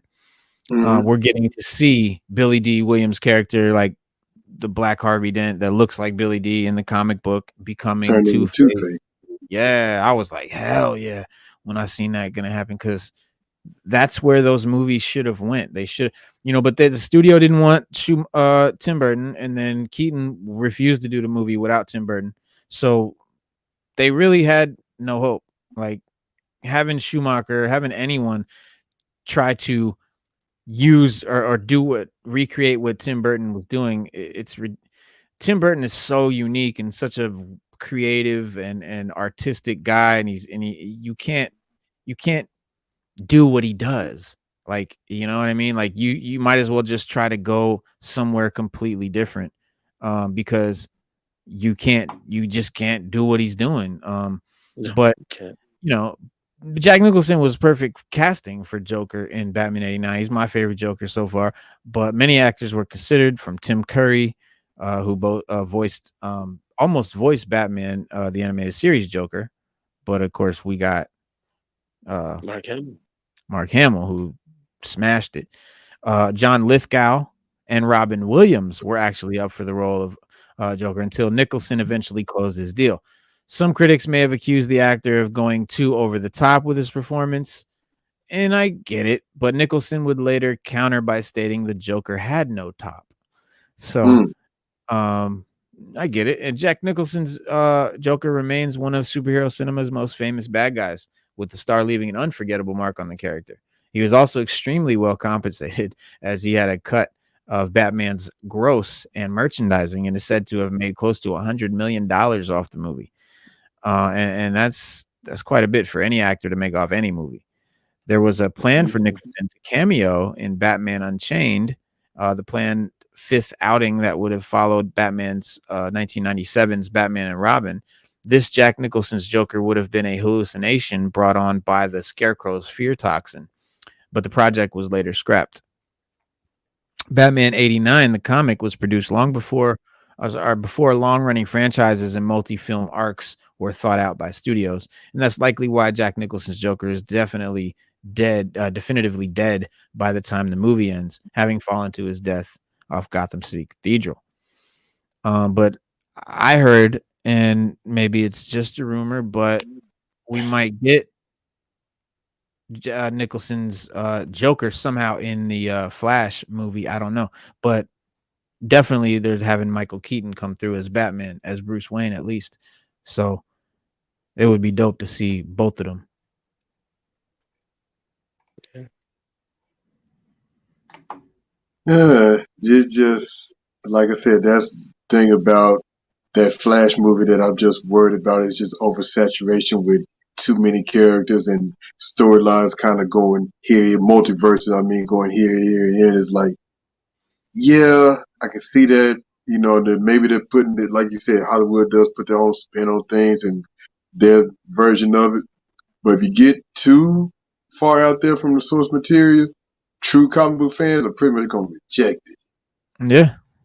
Yep. And then thinking about something that we talked about earlier and what you just said with Jack Nicholson, Reno, is just like, well, we kind of already had the three Jokers on screen now. You had Jack's Joker, which is kind of more the, I guess I would classify him as more the criminal. Yeah, the gangster. Yeah. Then you had Heath Ledger's Joker. I would say he was more of the, clown. Maybe clown. And Phoenix's was more of the comedian. Yeah. Yeah. No, it would work well. They could definitely do a three Jokers based on the characters we've already had.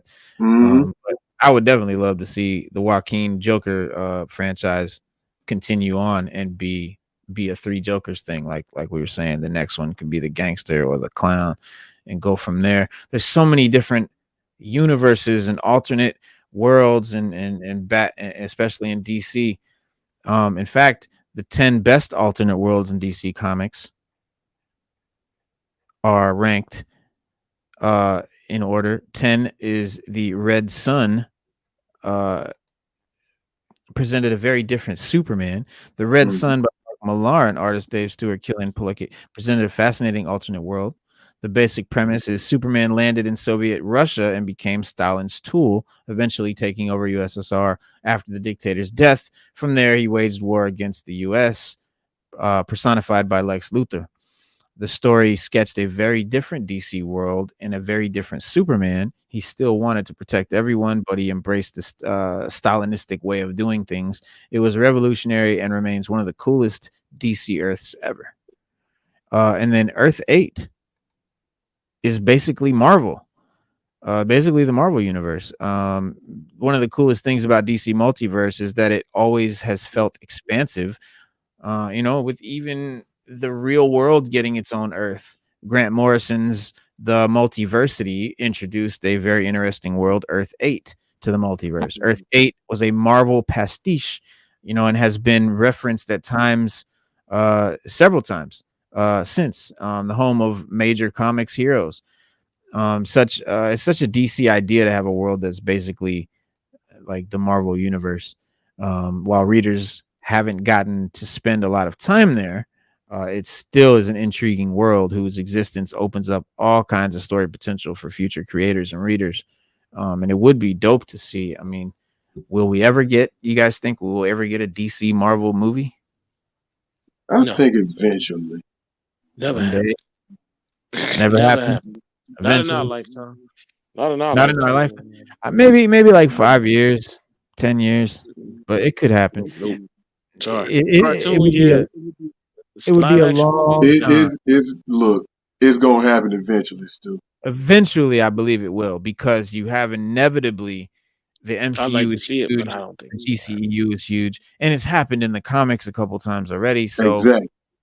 So it seems inevitable, but you have the competition of the studios and the franchise, Warner Brothers, Disney, but we see that that companies can come together for the comics. We've got Sony, working with Marvel, working with Disney for the MCU. Because Spider-Man will never leave Sony. Marvel had to sell off all their stuff, and then they've had to, buy it all back as they've, blown up. But Sony ain't letting Spider-Man go. But no, they're just working. Like Universal. Universal won't let the Hulk go. No, they know the Hulk is a cash cow when they need it, and they're not gonna let it go. And they know if they get the right director, they go in the right direction. Everybody always asks for a Hulk movie. Everybody, it's gonna happen. Yeah, they won't do it. Warner Brothers will never let go Batman. No, let go Batman. Warner Brothers aren't gonna let go of pretty much anything, and that's why, but Warner Brothers owns DC, right? Yeah, basically. And that's why people are getting so upset with the movie, because the studios got too many hands in the cookie jar. And it's like, if you would just let the director tell their version, tell their story, and sometimes, even though it might not be as great, I understand it's still a business, but you kind of got to stick with the, go through the bad to get to the good. Yeah, that's what my dad always said. And it's and then talk about, one thing we didn't talk about, but I want to mention it here too, going with staying on the same line, is just like, Henry Cavill being Superman. Yeah. And people made such a stink about, some made us stink about Man of Steel. I'm like, it's my favorite Superman movie personally.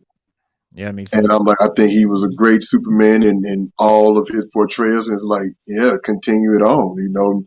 I know his stunt double for the Peacemaker thing is campaigning. I'm look at this dude, and I'm kind of like, your facial features are kind of off to me to be Superman. So I'm like, you gonna have to do the Justice League thing and CGI his face again, man. Like, no, just put the cape back on Cavill, and hey, let him fly high. That's real, man. That's real. That is true. But Cavill also is. I mean, Man of Steel was based on Man of Steel, and the comic Man of Steel is based in reality. It's more a real take on Superman. I mean, it's just what it is. I think a lot of people didn't realize that when they watched Man of Steel. They were still looking for like the Christopher Reeve Superman, from the 70s, like that sort of take on it. But no, it was a take on the comic book, the Man of Steel. And the Man of Steel comic was good when it was good. It was more of them and Zack Snyder, and people always saying that they wanted Superman grounded in realism. They want to relate to him. And I'm like, Superman is relatable. And a lot of people ask me, why do I say that? I'm like, have you ever been to a new place where you just feel like you didn't fit in with anybody? Have you ever been just around people you just feel like you didn't fit in, but you want to? Have you ever seen somebody like maybe psychologically or even physically hurting, and your heart aches for them, you want to help them out? Even financially, just hurting in some type of scenario, and you want to help this person out. And everybody that's answered yes to that question, I'm like, you are more like Superman than you realize. Yeah. So you can't say he's not relatable just because he has powers. Yeah. No, yeah, and that's true. He is I when you said that earlier, I thought, he is mad relatable, like especially No, he is. the modern I don't. Superman. It's just a lot of people. They look at him as being like when you think Superman, He's like he's over the always top, wins, overpowered. right? Like all the superheroes in the whole universe of DC, they have a weakness, and it's Yeah. something that can stop them. Superman is pretty much unstoppable. Like no matter what you do to start, it's just they find some way to make him more powerful. And I think the readers got tired of that. Like they Yeah. were Well, like, that's why damn, like that's why they made magic one of his weaknesses. They had to right, be because it had to be more than kryptonite. right, Readers because you couldn't get find tired of it. kryptonite. The writers couldn't write stories for him They couldn't because think of That anything too. how else do you to No, find a that write. too. physical Right, conflict when you right, yeah, can, that too. like blow out a star, or whatever? Like you got to make them depower him a little bit. Right. Yeah. They were So a lot of people just say he was just OP. That was their main. The readers, a lot of the readers just say he's just OP. They just didn't like the fact that he was just so OP. Because like you, all right, like you have Darkseid. You'll go through Darkseid's whole persona about what he can do and how how he can manipulate his size. He is literally a god. He's a living god. Highfather is a living god, but yet Superman to go punch him in the face and throw him through a wall, and they done after that. It shouldn't be. They're like, well, wait a minute. Wait a minute. How is this guy on paper stronger than Superman in every way possible, but Superman still can beat him? That's what the readers got tired of. They just like that's why they killed him with Doomsday. They're like, all right, we gotta bring somebody out to get with Suit. And that's why everybody loved the Doomsday story. Because he literally just came into town and whooped Superman But ass. they because it showed Superman could be beat. Being It showed vulnerable. that he Right, was right. He's vulnerable, vulnerable. He can be beat. Right. and that Yeah. but it makes also him more showed a relatable.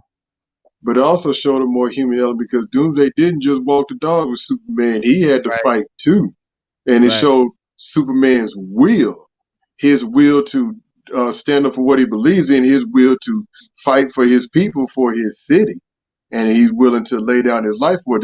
That would be just like a fireman or a police officer, That's doing the what I was same talking thing. about the other day when we were talking. I was saying like the villains will be more powerful, but the heroes got a more like a will behind them, a passion, like a belief Hmm. system.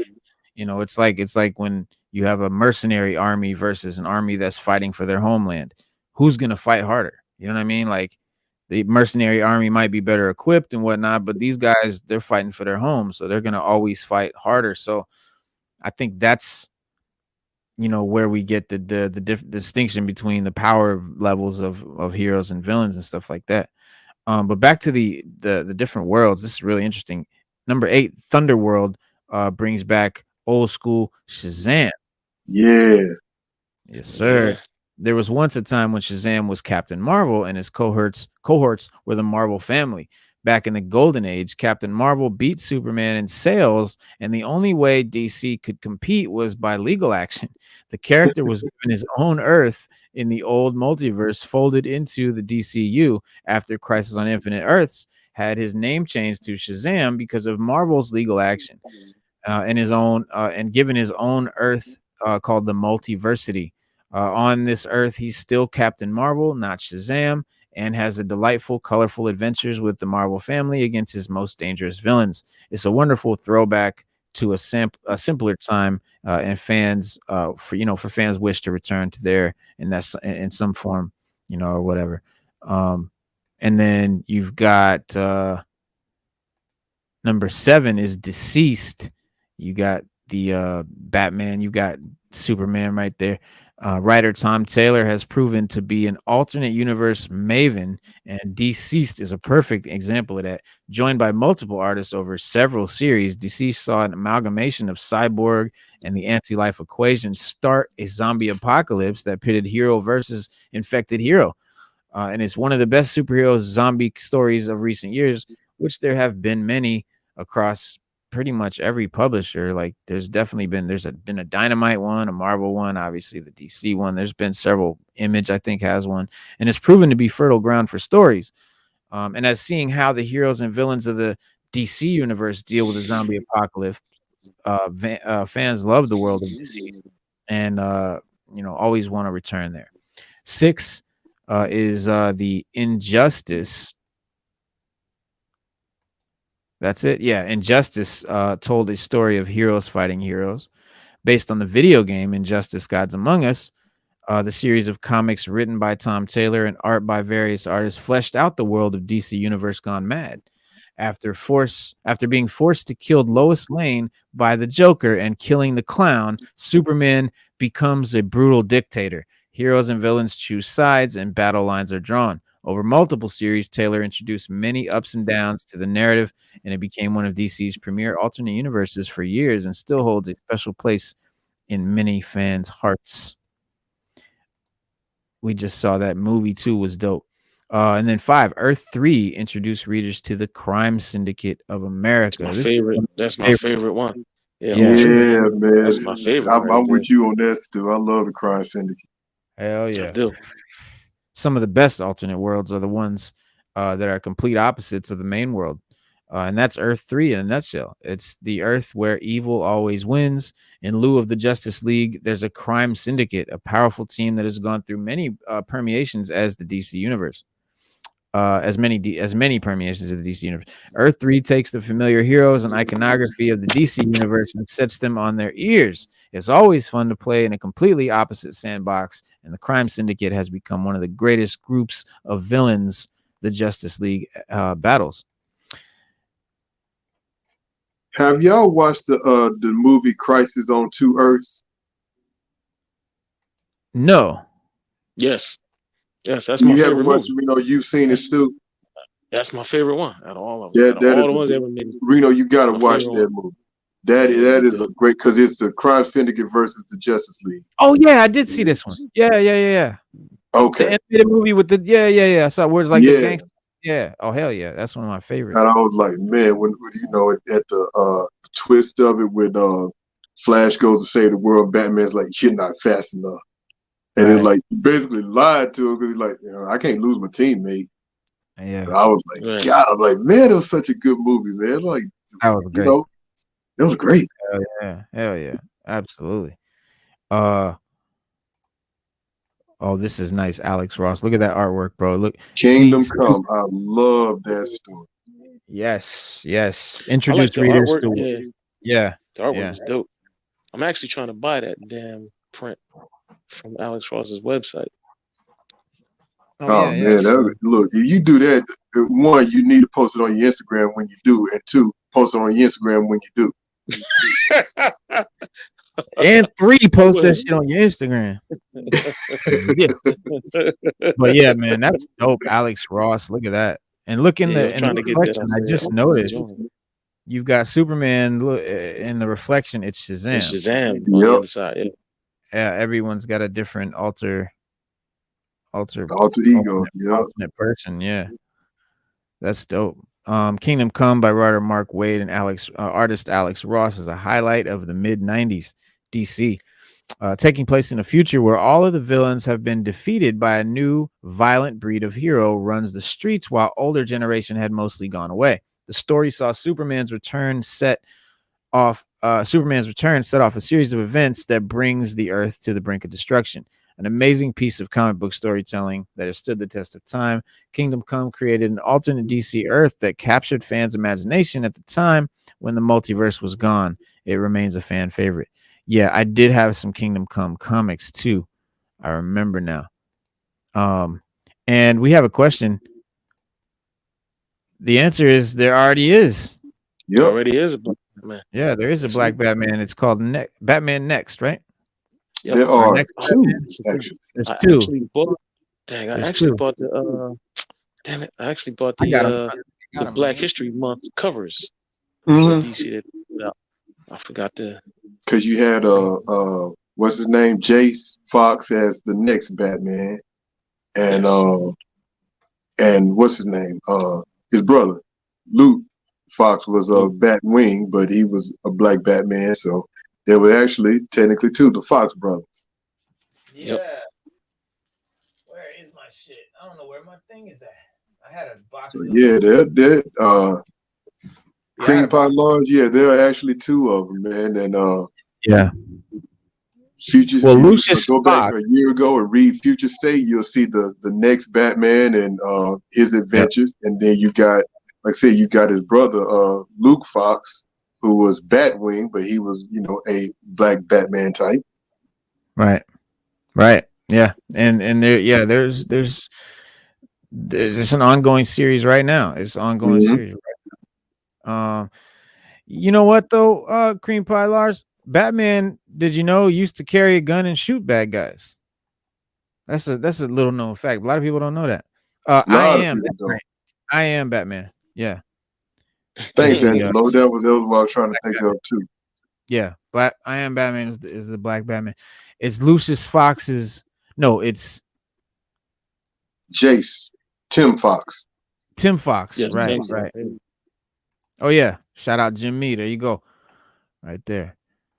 Who would win in a battle royale with Doomsday, Darkseid, Superman, Icon, and Mr. Manhattan? I think he means Dr. Manhattan, right? Ooh. Wait, Doomsday, Superman, Dr. Manhattan, and who else? Darkseid and Icon. Darkseid and Icon. It'd probably boil down to, in my opinion, I feel like Dr. Manhattan. Dr. Manhattan and Darkseid. Yeah. Boil down to those two last. And if you get closer to the source, the closer the source you get, the stronger Darkseid is. So it's, depends on where the fight took place. And for him, closer to the source, he can't be beat. I don't know. I think it would come down to Superman and Doomsday. The reason being because even Darkseid in comics was just like, I'm not fooling with Doomsday. I don't care how close he got to source, but he just wasn't gonna fool with Doomsday because he can't control him. But Doomsday was not control, but you can manipulate your size and you can grow to the size of a skyscraper.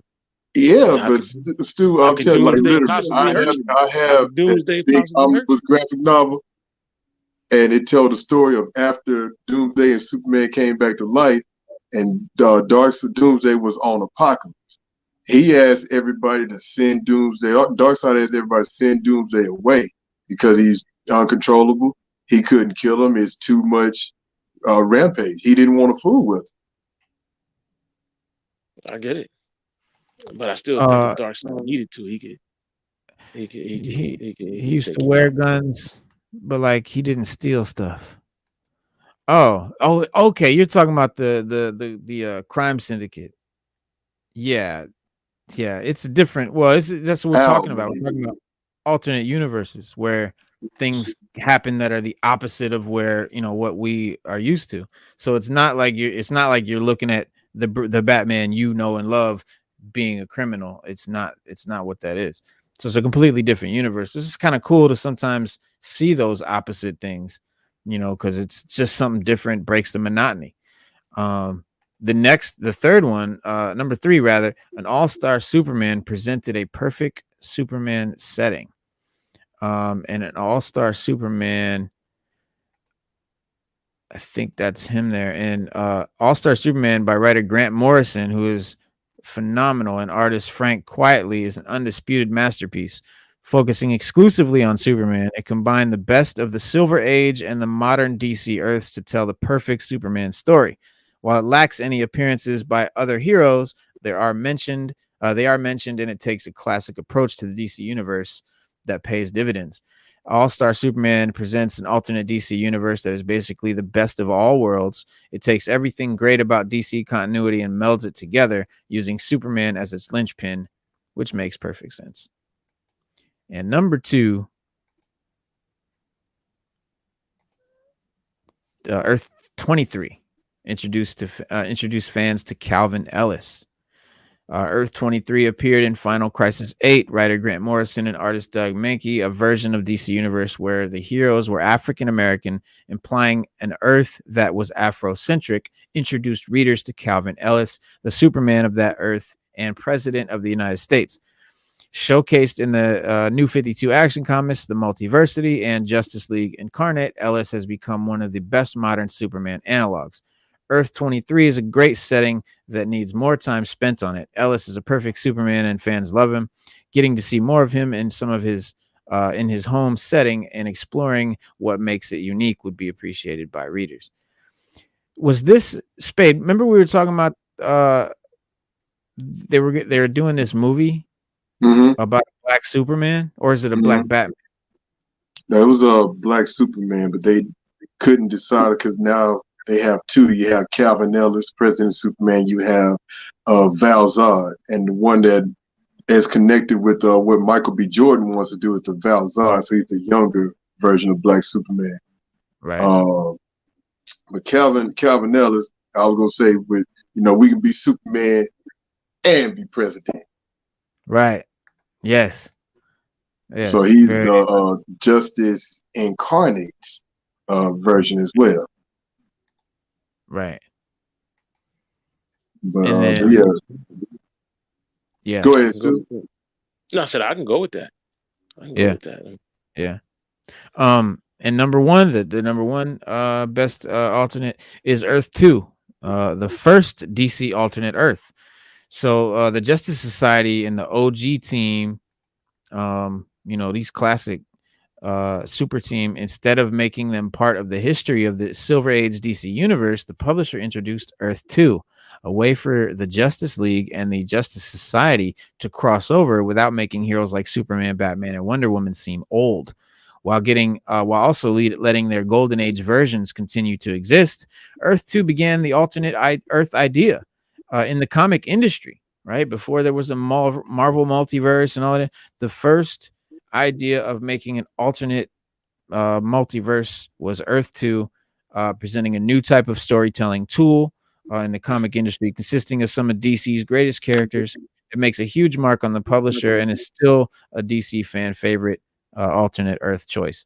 And you got to give it up to DC for starting so much, pioneering so much in the comic industry, being the first in so many, realms and things. You really do, because DC is like, they're the OGs. It should be called OG Comics. Or should we call OG Comics? Jack likes it. OG Comics, hell yeah. I agree. Like OG Lee Comics. OG Lee. I was gonna say OG Lee might have some shit, but like, wait a minute, man, where's my royalties for this? Yeah, somebody owe me money. Yeah, Angelo, that's what we're talking about. Yeah. Unfortunately, it's going down. Unfortunately, guys, I gotta bug out, man. I hate to have to go, man, but I gotta go. I gotta get ready. You gotta go save the world, man. We understand. Yeah, somebody gotta do it. Somebody gotta do it. That's gotta be somebody gotta run Arkham Asylum. Exactly where I'm going to. Yeah, I'll catch you guys later. All right, brother. Keep your cape on and your utility belt tight, bro. We'll do. We'll see you Monday. All right. Peace. Yeah, I think it's gonna be dope. The Black Superman. A lot of people are like, Superman's not black. It's a fucking alternate universe, man. It's not. It doesn't. They're not changing the character. No. People get, and I get it. Like, I get it. It's your, you grew up with it, whatever. But just relax, man. Have a good time. Let me ask you this, bro, because it's like, even if they did make a Black Clark Kent, like, how would you feel about that? Because me, it's just like, all right, you already talked about the multiverse, all these different type of favorite multiverse Earths. And if anybody's familiar with DC, they do have 52 different Earths, at least. It's like, so would it be unfathomable that one of them would have a Black Clark Kent and another one just have a different Black Superman altogether? No, not at all. Wouldn't be unfathomable at all. And it's probably, they probably have it. It probably do. But that's the thing. It's an alternate universe, so you can do stuff like that. You can do anything. And with comics, you can do that. Now, if it's just, they're just saying across the board, now all of a sudden Clark Kent is a black man, just period, in DC. That's what kind of would be like, huh? Like, what? How are you doing that? But to have a black Clark Kent in the 52 universes, of course. Like, why not? Yeah. Because I was like, just like we talked about with the Batman earlier, that's its own story. It's not, necessarily connected in the central DCEU.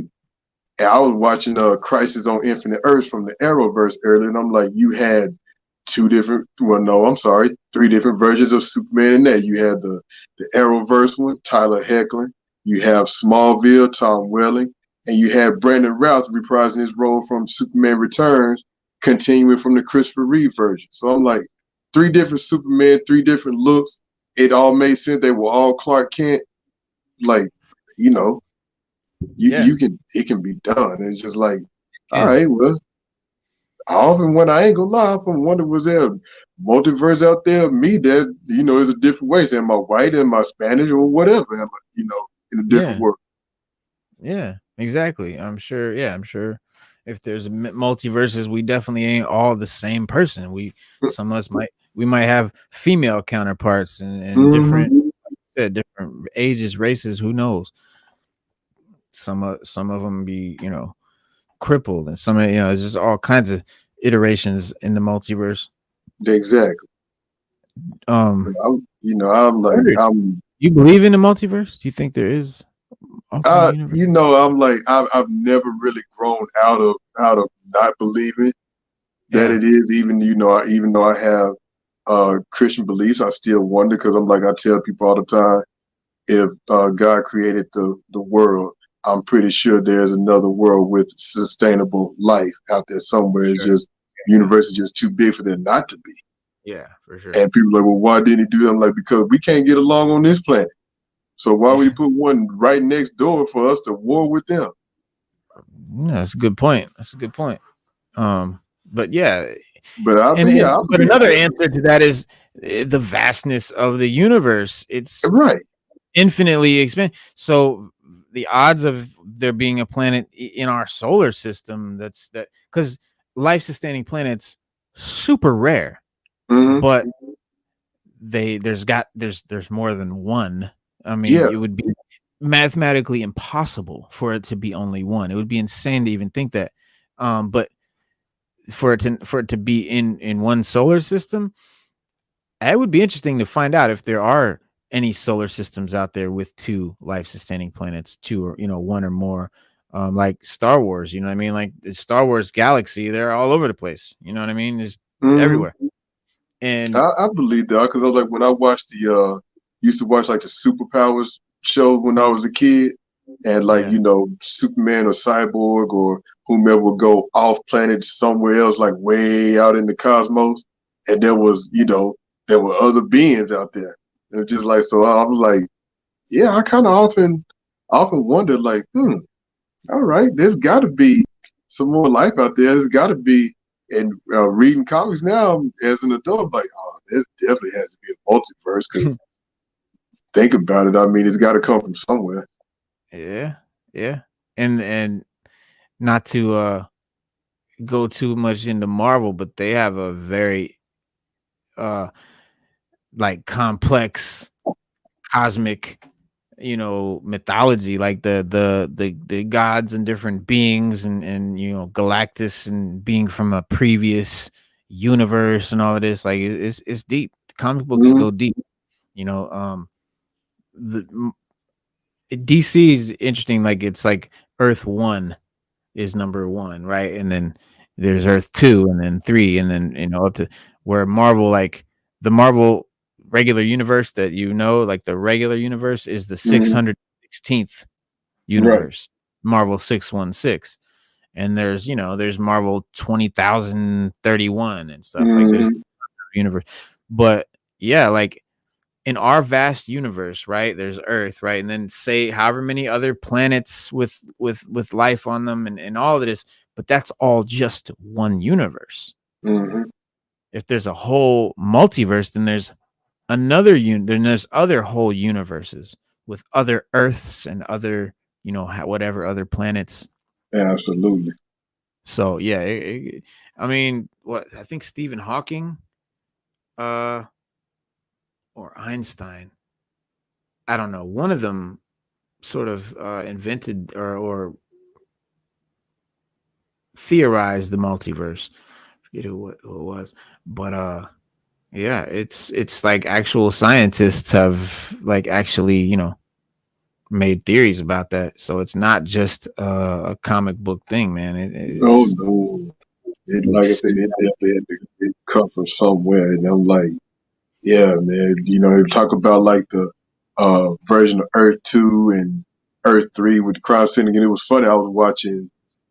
I want to say it was the Flash, the TV show, and they were Cisco and Barry had traveled to a different Earth, and they were like, yeah, it was the Flash. Harrison yeah, Wells, I'm sorry, had come to Earth 1, and he was like, wait a minute, why is your Earth 1 and mine Earth 2? How come mine, where I yeah, come from, it should be Earth 1 and you should be Earth 2? right. And I was Yeah, like, I gotta. that's what it's weird about DC. Like, but that's what I like about Marvels though, because it kind of makes it that we're not number one, right? It's not. Mhm. It doesn't have to be it's not the most important. You're 616, right? Like Right. who cares, you know? But like DC is like 1, 2, 3. But that's true. Like their Earth 2 should be their Earth 1 because it's the older version. It's the original Mhm. Golden Age comics version. Yeah, And it's yeah, what those I agree. inhabitants are used to. Right. That's the thing. Like in your universe, it's Earth 1 to you, right? Hmm. Like, yeah, you're gonna think of it as Earth 1, no matter where you are. Uh, yo, I was looking at some totally off topic, but Denzel, he apparently his name is not Denzel, it's Denzel. He did it. He was on a talk show and he was like, yeah, he was like, guys, the guy was like, so your name is Denzel, he's a British guy. And he was like, actually, it's Denzel. And he's like, what? And he's like, yeah. He's like, what your father? What's your father's name? Your father was Denzel. He's like, my father was Denzel. So we've been pronouncing him Denzel, but his name is Denzel. Has he ever corrected anybody? So aside from this talk show host, I don't think so. But he broke it completely down, and I'm like, man, people been calling you Denzel, For you know, decades. decades. Denzel, but doesn't it sound cooler though? Denzel sounds cooler than Denzel. Yeah, because I used to work with a guy named Denzel, and we used to mess with him and call him Denzel. He's like, I'm not Denzel. Like, it's Denzel. Like, he would be quick to correct, pronunciation of his name, but he would get a laugh out of it whenever he did Wow. it. So so there you go. That's he's right. He is Denzel, and so is Denzel. That's funny. But his name was spelled Denzil instead of Zel. Oh, really? Okay. Mm-hmm. But that's exactly what Denzel said. He said, Denzel, I'm not gonna call you Denzel, bro. I can't. Like coming to America. Mama named Clay. I'm always call him Clay. We call him Yeah. Denzel. He been Denzel. I'm always call him Denzel. Been Denzel all my life. Yeah, man. Yeah, man. Denzel just don't sound Don't right. roll off the tongue. It just Don't roll off the tongue, yeah. But that's how they wrote it. They wrote Densil. Denzel is how it's really pronounced. That's how it's pronounced. Denzel. Yeah. maybe Denzel is just his stage name, man. Like Spade is my in-ring name. Right. Yeah. Well, who knows? But that's the homie right there. But yeah, man. Monday we've got some dope shit happening. It's where you at? Where you at? Let me see here. Oh yeah, we're gonna talk about Moon Knight. The new Viking show. We're gonna talk about Lord of the Rings. There's some cool shit going on with that. With the new Lord of the Rings show that's coming out. The new Game of Thrones spinoff is coming out. We're gonna talk about that. We're gonna talk about all kinds of stuff Monday. So that's gonna be dope. Monday 6:30, yes sir. And then Wednesday we'll be back. We'll be talking about a lot of Boba Fett stuff, Obi-Wan stuff, George Lucas, Star Wars stuff. We're gonna be Star Wars out on Wednesday, and then we'll be back here again Saturday for DC Power Hour once again. Yeah. And I thank y'all for hanging out. Yes, Lord of the Rings. Yes, Moon Knight. It's gonna be dope. Am I not thirsty? To infinity and much for whoop whoop, baby. Yes, sir. All right, man. But yeah, guys, this was our show. Spade, thank you for coming and chopping it up with me, man. It's always a pleasure. Yes, sir. Sorry, I didn't mean to do that. Always happy to be on. We out. Yeah. All right. Peace out, y'all.